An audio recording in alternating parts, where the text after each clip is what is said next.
Selamat pagi pemirsa Gemopos TV. Kita tahu sampai hari ini Arab Saudi masih menutup pintu untuk ibadah haji sekaligus ibadah umroh. Dari kabar lain terbetik bahwa kita bisa melakukan umroh dengan melakukan pergi ke negara ketiga. Sebenarnya bagaimana kondisi realitanya di lapangan?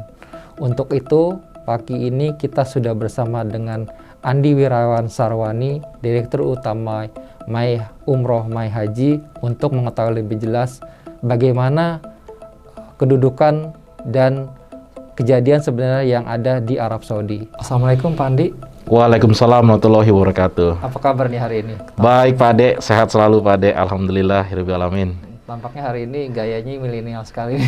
Harus milenial Pak, iya kan sekarang. Terima kasih Pak Dek.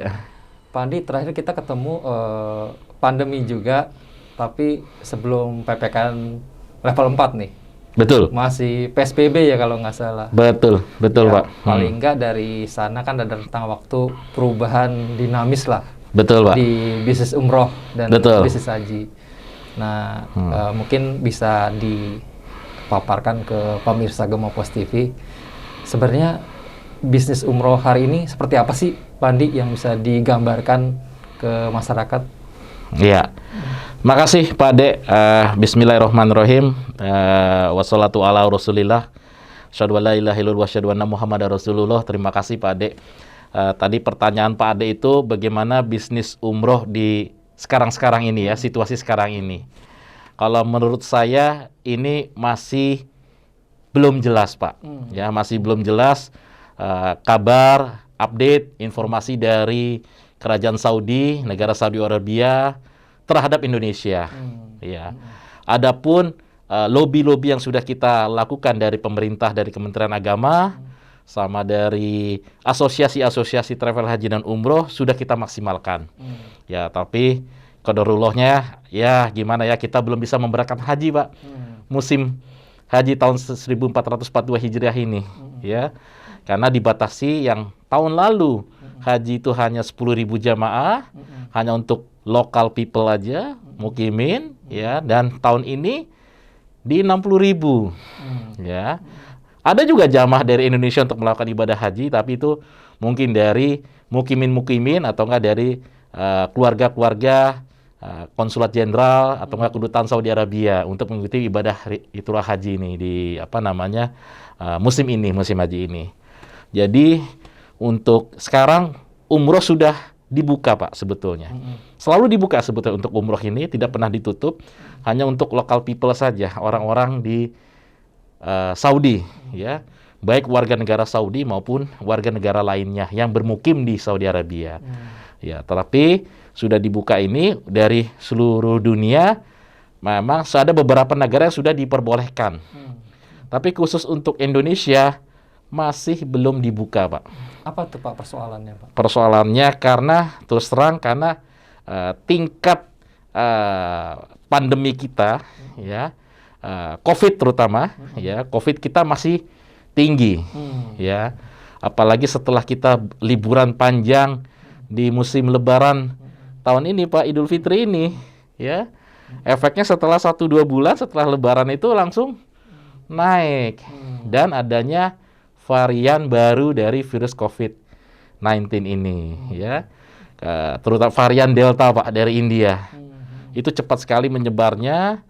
Jadi warga negara kita itu terutama di Jakarta, Pulau Jawa itu udah luar biasa Pak. Ya tingkat penularannya. Jadi semua rumah sakit penuh, korban juga banyak seperti yang Bapak ketahui ya, beberapa bulan ya, 2 bulan terakhir kalau nggak salah ini. 2 bulan terakhir itu banyak yang meninggal, banyak yang di rumah sakit. Wisma Atlet juga dan rumah sakit tidak ada oksigen gas juga sampai ini ya, sampai tidak ada ketersediaan ya, terus juga ranjang rumah sakit juga tidak, nakes juga kekurangan. Jadi ya itulah mungkin yang dinilai Mas Saudi ini masih menutup Pak, khususnya untuk Indonesia. Ya. Mungkin ada kabar di bawah tanah atau kabar apa kira-kira di keberapa kenaikan kasus kita itu akan atau kondisi seperti apa yang kira-kira kemungkinan itu akan menjadi pendorong itu dibuka lagi? Apakah mungkin kasusnya harus 10.000? Apakah misalkan keterisian kamar tidur bornya itu misalkan 50% atau apa? Mungkin Mas Andi ada bocorannya? Mengacu dari data tahun lalu, waktu umroh dibuka November tahun 2020, tingkat COVID kita itu yang kena itu di Indonesia kurang lebih antara 5.000 sampai 10.000. Ya. Jadi 5.000 sampai 10.000 itu sudah mulai dibuka. Tentunya dengan regulasi yang sangat ketat dari pemerintah Saudi. Itu pun juga regulasinya bertahap, Pak. Sampai di karantina di Saudi 8 malam, baru bisa umroh sekali dan dia langsung pulang. Lama-lama berubah regulasinya. Sampai terakhir yang kita tahu itu di karantina tuh 3 hari 2 malam. Ya, di Saudi Arabianya ya. Di Mekahnya ya, di Mekahnya itu 3 hari 2 malam. Setelah tes PCR dan lain-lain baru bisa diperbolehkan untuk umroh. Ya, sampai itu berlarut sudah mulai normal kembali, akhirnya ditutup kembali, Pak. Ya, ditutup kembali dengan dasar apa? Ya, dasarnya adalah liburan Lebaran ya, yang sudah kenaikan positif rate-nya itu sudah mulai naik di COVID di Indonesia. Jadi otomatis Saudi itu sangat apa ya, kalau menurut saya itu sangat dinamis. Ya, sangat dinamis. Kalau dia mau tutup hari ini juga. Mau buka dia langsung. Jadi seperti itu, Pak, nilainya. Insya Allah atas izin Allah, kalau kita mungkin kenaikan kasus sekarang kan mungkin 30 ribuan ya. Kalau misalnya kita bisa menekan sampai 10.000, insya Allah mungkin bisa jadi dibuka kembali kali ya. Insya Allah, Pak. Ya kan kita juga, menurut saya juga daripada kita wisata outbound internasional yang mana warga negara Indonesia itu suka pelesir ke mancanegara, menurut saya yang saya katakan ke Pak Ade sebelumnya waktu itu, akan dibuka dulu malah market umroh. Tapi kita tidak tahu, ya semuanya masih unpredictable, tidak bisa diprediksi. Ya, di mana saya dengar ini baru ada lagi varian yang baru nih, COVID yang baru nih. Semoga kita masyarakat Indonesia tentunya bisa prokes, Pak, dengan ketat. Terus kita tingkat vaksinasi kita tingkatkan lagi sampai seluruhnya bisa divaksin, ya, dan tenaga nakes kita bisa imun booster, ya. Itu yang kita harapkan. Tapi segala sesuatunya masih bisa terjadi, Pak. Gitu, Pak Ade. Apakah umroh itu bisa dibuka? Tentunya saya selaku pelaku usaha travel haji dan umroh ini ya juga berharap. Tapi kita tidak berharap banyak juga, tapi kita berharap, Pak, agar bisa dibuka kembali dari Saudi Arabia. Pak Andi, saya baca di salah satu berita situs online, kalau mungkin diperjelas dari yang dimiliki oleh pemerintah juga, salah satu konsulat Jeddah bilang boleh kalaupun emang ada jemaah umroh yang pengen tetap datang ke sana, datang ke Arab Saudi untuk melakukan dua, itu bisa dilakukan dengan transit di negara ketiga. Betul. Negara yang mungkin selama ini diizinkan untuk melakukan ibadah haji di sana. Nah, sebenarnya bagaimana informasi itu, Pak, kejelasan? Apakah memang demikian, kita kalaupun memang mau umroh, kita datang ke negara ketiga dulu, di sana kita karantina selama 14 hari, apabila kita benar-benar sehat, kita akan diizinkan umroh. Gimana, Pak, sebenarnya duduk perkaranya, Pak? Duduk perkara sebetulnya itu dari, kalau nggak salah, dari salah satu KJRI Jeddah ya waktu itu ya, sudah mengeluarkan Pak Endang Jumali itu. Ya, konsul haji sudah mengeluarkan statement seperti itu. Banyak juga, Pak, dari teman-teman asosiasi kita, walaupun kita kompetitor, tapi kita sudah membicarakan masalah itu juga. Yuk, kita ke Amerika saja. Ya, 17 hari, 14 hari, kita langsung umroh, ya kan? Tapi karena visanya kita by system, karena sistem visa itu kita semua sudah punya sistem, Pak. Dari muasasah atau enggak perusahaan travel haji dan umroh, itu memberikan akses ke kita sistem untuk bisa isut visa, Pak, di sistem. Itu belum dibuka. Ya, jadi kalau kita mau karantina 14 hari, isunya tuh bisa di Jordan kan. Dari Jordan bisa langsung masuk tembus ke Madinah, Pak. Saya juga tahu, saya pernah lewat jalan darat waktu itu. Tapi apa yang bisa kita lakukan kalau memang sistem di visanya masih ditutup? Jadi kalau menurut saya situs online atau enggak pernyataan dari pihak pemerintah itu hanya persiapan saja. Kemungkinan besar itu terjadi boleh, tapi ini belum bisa dibuka, Pak. Ya, di sistem teman-teman kita sudah lihat, tinggal tunggu aja sistem on visa, kita bisa langsung cetak visa. Karena visa itu kita print, Pak. Ya, cetak kita print ya. Walaupun jamaah sedang karantina di Jordan atau di Turki maupun di Amerika, mereka tinggal ngeprint aja. Visanya sudah terprint. Tapi sampai sekarang belum bisa, Pak. Jadi kita nggak bisa ya, misalkan isu visanya itu misalkan dari Jordan atau dari Turki, nanti dari KBRI sana baru lagi ke Arab Saudi. Jadi kita dari awal memang tidak ke Arab Saudi. Memang tidak bisa seperti itu, memang langsung ke Arab Saudi ya pisah. Iya, jadi ada dua opini, Pak. Dari dua opini dari pelaku travel haji dan umroh, Pak Ade. Pertama, insya Allah tidak usahlah karantina langsung kemana. Kita pertama buang-buang kos, Pak, buang-buang biaya. Di karantina di negara lain juga apa enak, Pak. Kita aja di karantina di negara sendiri aja, pulang dari luar negeri 8 hari loh, Pak. 8 hari 7 malam, PCR 3 kali, Pak. Apalagi di luar negeri. Ya, buang biaya juga. Menurut saya sih tidak tidak tepat ya untuk warga Indonesia untuk melakukan ibadah umroh dengan transit 14 hari sampai lebih sebelum masuk ke Saudi Arabia, negara ketiga. Ya, harus transit ke negara 3 dulu, baru langsung ini. Dan kalau menurut saya itu ini baru opini juga dari pemerintah, ya, yang mana bisa memberikan harapan kepada Indonesia. Tapi kenyataannya memang belum, Pak, belum bisa kenyataannya. Mungkin kalau ada portofolio ya, atau nggak ada jamaah-jamaah saya sudah melakukan karantina di Jordan, saya bisa umroh sekarang. Visanya dari mana? Belum ada, Pak, berita itu. Baik di TV maupun di situs-situs online ya, Pak Ade ya. Ya, jadi statement seperti itu mungkin belum bisa dilakukan menurut saya. Saudi itu mungkin oke, bisa. Ya, tadinya kan vaksin itu baru bisa di AstraZeneca, Pfizer, Moderna. Sinovac tidak boleh. Akhirnya sekarang kan Sinovac boleh, Pak, keluar tuh di sistem tuh. Tapi udah keluar gitu, alhamdulillah Sinovac sudah boleh. Tetapi keluar lagi regulasi baru dari Saudi. Seperti apa? Sinovac boleh, tapi nanti begitu sampai di Saudi dikena injek booster, vaksin booster dari pihak Saudi, entah itu Pfizer maupun Moderna. Jadi regulasinya masih tumpang tindih. Ya, masih tumpang tindih.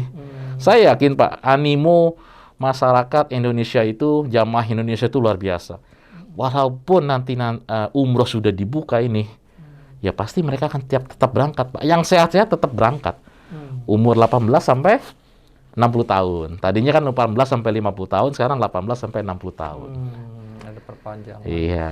Mungkin saya perjelas yang masalah vaksin. Memang kan awalnya ini vaksin Sinovac kan tidak diwakili Arab Saudi karena WHO juga belum ini, tapi akhir-akhirnya sekitar bulan Mei itu kan akhirnya dikeluarkanlah, betul Bapak ya, berita kan, ya.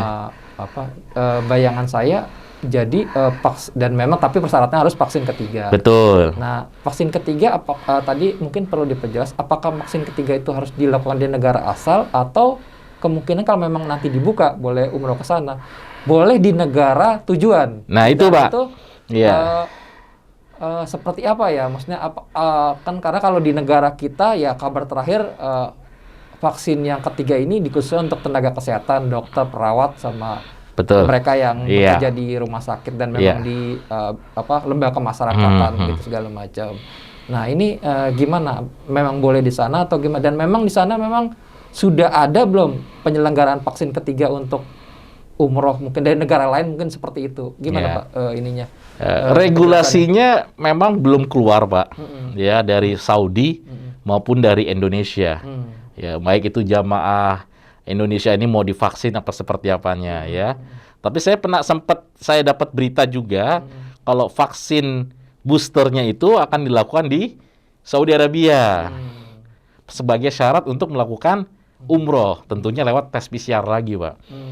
Ya seperti itu. Tapi kalau untuk di Indonesia saya rasa tuh Indonesia saja untuk fokus Moderna ini di tenaga nakes saja belum semuanya dapat, Pak. Bahkan orang Indonesia aja, masyarakat Indonesia aja belum semuanya divaksin. Gitu. Kita galakin vaksin terus ini sampai ke rumah-rumah di desa-desa, di kota-kota. Siapa yang belum vaksin itu semuanya lagi kita galakan vaksin itu. Saya rasa untuk vaksin booster itu belum bisa diterapkan di Indonesia. Kemungkinan ya di Saudi, tapi segala sesuatunya saya infokan lagi ke Pak Ade, semua bisa berubah. Baik dari pihak Saudi maupun terutama dari pihak Saudi Arabia, Pak. Untuk regulasi umroh nih. Tapi secara internasional umroh sudah dibuka untuk internasional. Negara-negaranya kan Bapak sudah tahu ya. Negara mana yang boleh masuk, negara mana yang boleh masuk. Khususnya. Dan mereka nggak ada hambatan di vaksin ya, karena vaksin memang iya. selain Sinovac itu ya. Selain Sinovac ya. Nggak perlu vaksin ketiga mereka di sana ya. Betul Pak, betul. Dan mempersiapkan kuota itu sampai 2 juta kan untuk umroh kan. Musim umroh ini dia 2 juta umroh tuh dia udah kuotanya. Seperti Bapak Ade tahu sekarang kalau mau umroh sudah tidak boleh lagi sininya aja Pak. Dulu kita umroh hotel di mana kita langsung masuk masjid lakukan ibadah umroh misalnya kayak gitu. Sekarang kan harus lewat aplikasi. Itmarna, Tawakalna, semuanya online. Kita lihat dulu. Semuanya by system. Kita daftar dulu dapat umrohnya tanggal berapa. Jadi semuanya semuanya sudah computerized, Pak. Sudah by system. Saudi itu melakukan perubahan total. Ya, semuanya umroh itu regulasi by system semua, komputerisasi, digitalisasi. Walaupun pintu umroh belum dibuka gitu kan, karena memang secara kondisi di Indonesia, terus regulasi di Indonesia juga belum ada gitu, karena terakhir kan haji aja ditunda di Arab Saudi kan seperti itu. Betul Pak. Tapi sebagai pebisnis, apalagi tadi dimungkinkan vaksin nanti di Arab Saudi. Iya.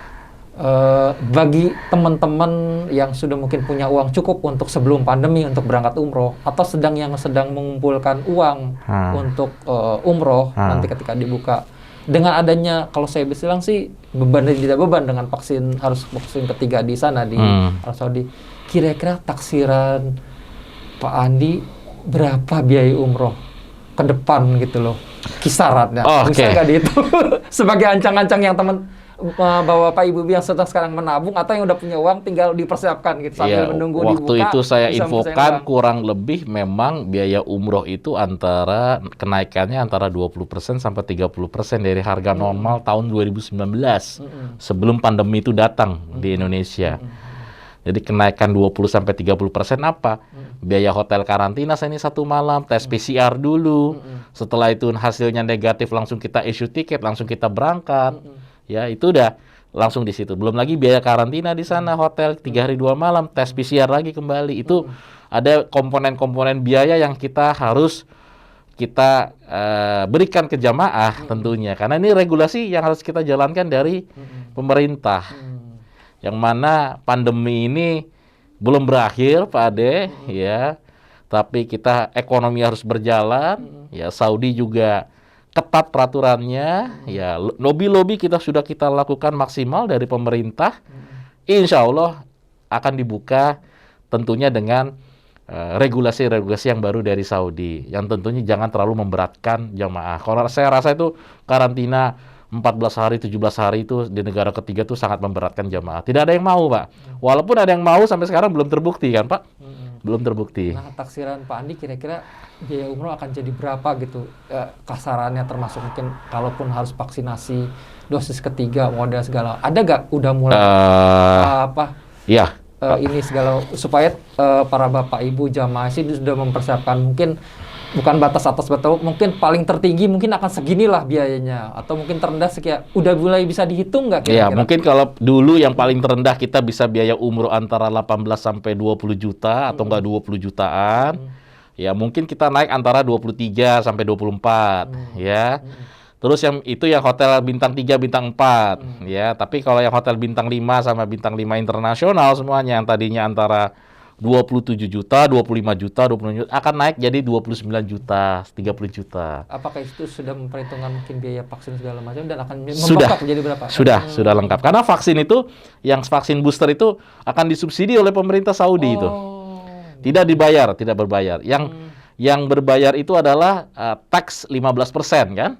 Pendapatan Saudi ya 15%, seluruh transaksi di Saudi Arabia itu akan dikenakan 15%. Baik warga negara Saudi yang bekerja di sana maupun warga negara asing yang bekerja di Saudi Arabia. Dan tentunya kita akan dikenakan pajak juga kan, Pak? Kita melakukan bisnis dengan Saudi Arabia itu kita dikenakan pajak juga 15%. Seperti karena kita harus membayar ke muasasah atau enggak pihak penyelenggara umroh atau haji di perusahaan Saudi Arabia. Kita dikenakan pajak pasti. Bisnis ibadah haji ditutup, umroh juga ditutup. Iya. Bagaimana dengan bisnis wisata halal? Apakah masih berjalan entah ke Qatar, entah ke Turki? Nah, gimana? Apakah ini kena imbas juga? Jadi tutup juga semua? Yang paling ada Indonesia. efeknya itu ya Pak ya. Kalau saya lihat ya, yang baru berjalan itu Turki Pak. Oke. Ya, kita berharap tadinya Dubai. Dubai sudah dibuka Pak. Saya sempat ke dinas ke Dubai, diundang oleh salah satu airlines di Dubai sama tourism di sana.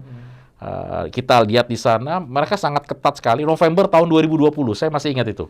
Ya, tanggal 13 sampai tanggal 17 November kalau nggak salah, 12 sampai 17 November, saya diundang ke Dubai. Di sana juga cukup aman, tingkat COVID-nya rendah. Karena apa Pak? Prokesnya sangat ketat. Dan dendanya orang di sana buka masker tuh nggak main-main Pak. 1.000 dirham, 1 dirham itu 4.000. Berarti kalau kena denda tuh 4 juta Pak. Nggak main-main itu orang Dubai. Siapapun dia mau social worker, mau apapun juga kena denda. Jadi menjaga kerumunannya juga baik, prokesnya juga ketat. Jadi masyarakat itu sadar. Tapi setelah lihat wisatawan dari Indonesia karena tingkat COVID kita naik, akhirnya ditutup sekarang Pak Dubai. Nah, Turki sekarang masih dibuka. Wisata ke Turki. Masih dibuka dengan 72 jam sebelum keberangkatan hasil PCR testnya atau 48 jam. Kita PCR test dulu, kita bisa berangkat ke Turki tanpa karantina. Kita bisa langsung jalan-jalan. Vaksin, persyaratan vaksin gitu? Persyaratan vaksinnya udah tetap juga. Ya, nggak perlu vaksin ketiga? Nggak perlu vaksin ketiga, Pak. Tidak perlu vaksin ketiga. Bahkan tanpa vaksin pun sudah bisa berangkat ke Turki juga. Yang saya tahu dari kemarin tuh, tidak ada tuh regulasi harus ke Turki, harus vaksin, belum ada. Jadi orang yang belum vaksin, kalau mau berlibur ke Turki, boleh Pak, silakan saja. Ya. Asal begitu dia balik dari Turki ke Indonesia, di karantina kan Pak, 8 hari 7 malam, atau enggak 7 malam, di hotel berbayar. Tidak lagi Pak, kita juga nggak bisa lagi di Wisma Atlet atau di Wisma Pademangan, yang gratis-gratis harus berbayar. Itu juga memberatkan Pak. Ngelihat dari bisnis yang masih, kalau boleh saya bilang, suram, bukan arti tidak optimistis ya. Iya, masih suram Pak. Kondisi, ya mungkin ada catatan dari asosiasi atau ikatan ataupun apalah perhimpunan dari perusahaan travel umroh dan haji ini. Sudah berapa banyak ketika awal pandemi sama sekarang yang tutup? Dan kira-kira solusinya seperti apa supaya mereka masih bisa bertahan? Oke, permasalahan itu ya Pak ya, para pelaku travel kan, agent kan, dengan kondisi hampir 2 tahun lah, kita hampir 2 tahun ini libur. Istilah kita banyak yang dying Pak, banyak yang kurang lebih ya masih, yang luar biasa kita bertahan dengan keterbatasan yang kita jalankan. Mungkin haji dan umroh ini staff-staffnya juga bingung kita mau kemana, ya kan. Banyak yang istilahnya tanda kutip tuh tiarap juga Pak. Ya, ada juga yang diversifikasi usaha juga pelaku travel haji umroh. Ada yang berjualan dagang lain, ekspor import, ada yang jual kurma, bisnis kurma, ada yang jual bisnis lain-lain kayak makanan, restoran. Rata-rata mereka diversifikasi usaha dulu, Pak. Ya, diversifikasi usaha itu agar kegiatan ekonominya masing-masing para pelaku travel agent tetap jalan. Ya, dalam tanda kutip juga kita masih prihatin kondisinya.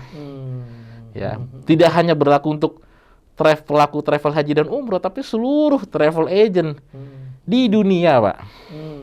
Bukan hanya di Indonesia, di dunia itu kena impact-nya, kena imbasnya. Ya, kita tidak bisa menjalankan kegiatan bisnis secara normal.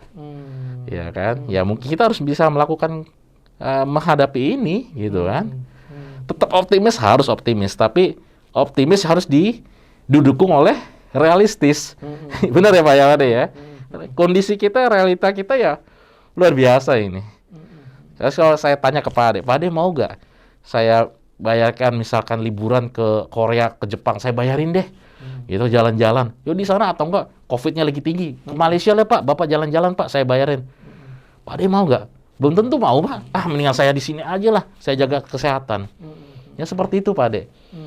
Karena itu orang Indonesia begitu. Karena selama masih kesehatan kita masih prihatin dengan kondisi pandemi seperti ini, orang Indonesia menahan-nahan dulu untuk berlibur.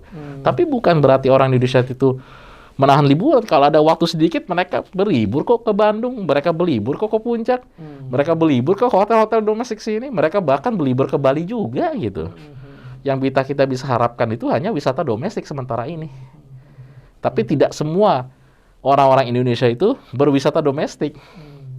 Karena tipikal orang Indonesia itu senang berlibur ke luar negeri. Ya kan? Eksistensi, lihat kemana-mana ke luar negeri itu. Senang dia. Dibandingkan mereka harus ke Padang, ke Manado, ke Labuan Bajo, ke Raja Ampat. Kalau bukan real traveler dari Indonesia itu mungkin sulit Pak. Ya kan? Marketnya sangat terbatas gitu. Itulah menurut saya gitu loh. Kondisi sekarang ini. Nah, ngelihat dari kondisi seperti itu,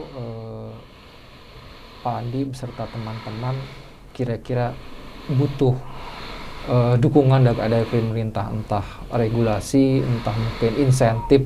Kalau pengusaha mall itu kan minta insentif supaya karyawannya diberikan gaji gitu kan. Sementara yang terakhir kan baru peserta BPJS yang gajinya 3,5 juta ke bawah itu kan dikasih 500 per bulan double jadi 1 juta. Itu salah satu secara umum dan secara khusus. Nah, kalau untuk bisnis umroh dan haji ini kira-kira ada spesifikasi khusus yang dibutuhkan dukungan dari pemerintah kalau Pandi sendiri bersuara dan bersama teman, dan apa yang sudah disampaikan dan gimana respon pemerintah sampai sekarang? Ya, sebetulnya kita sudah menyalurkan aspirasi kita ke pemerintah lewat asosiasi-asosiasi. Ya, terutama ke Kementerian Pariwisata. Apa yang kita harus lakukan? Ya, apa yang kita harus perbuat ini untuk seperti apa? Tapi saya belum lama ini membaca berita dari Menteri Pariwisata Bapak Sandiaga Uno.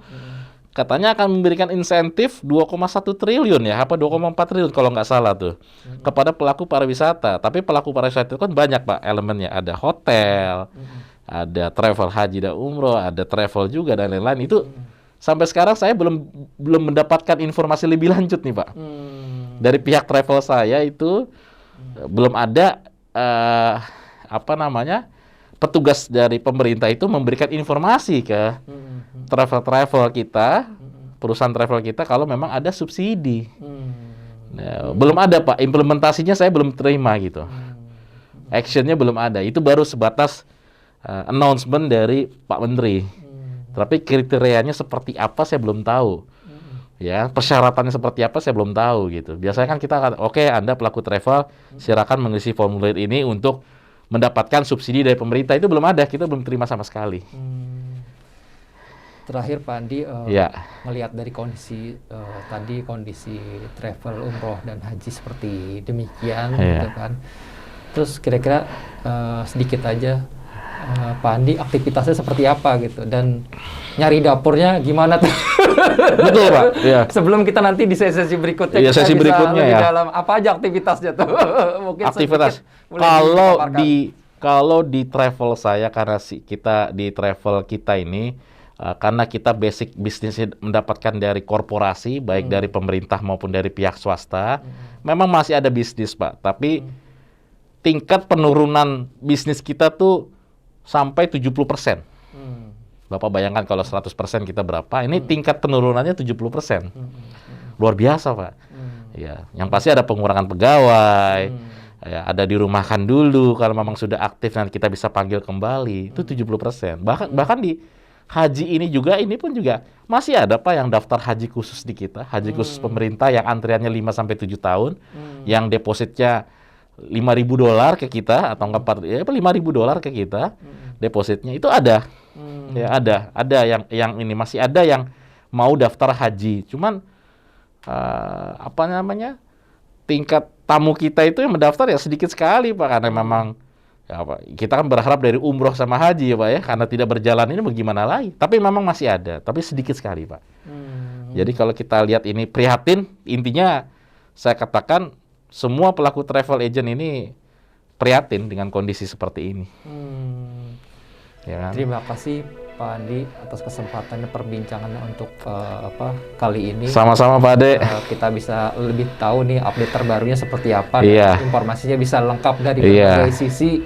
Mudah-mudahan ini bisa menjadi panduan untuk Bapak Ibu jemaah haji yang tetap ingin untuk haji insya Allah dibuka sudah mulai tahun ini atau mungkin tahun depan gitu loh. Betul. Segala macam. Mudah-mudahan kita berharap pandemi COVID-19 ini bisa segera berakhir supaya bisnis dan aktivitas kita bisa berjalan kembali. Terima kasih Pak, benar Pak. Kita juga harapkan. Mudah-mudahan kita masih berjumpa kembali di lain kesempatan dan untuk tema-tema yang lain. Iya.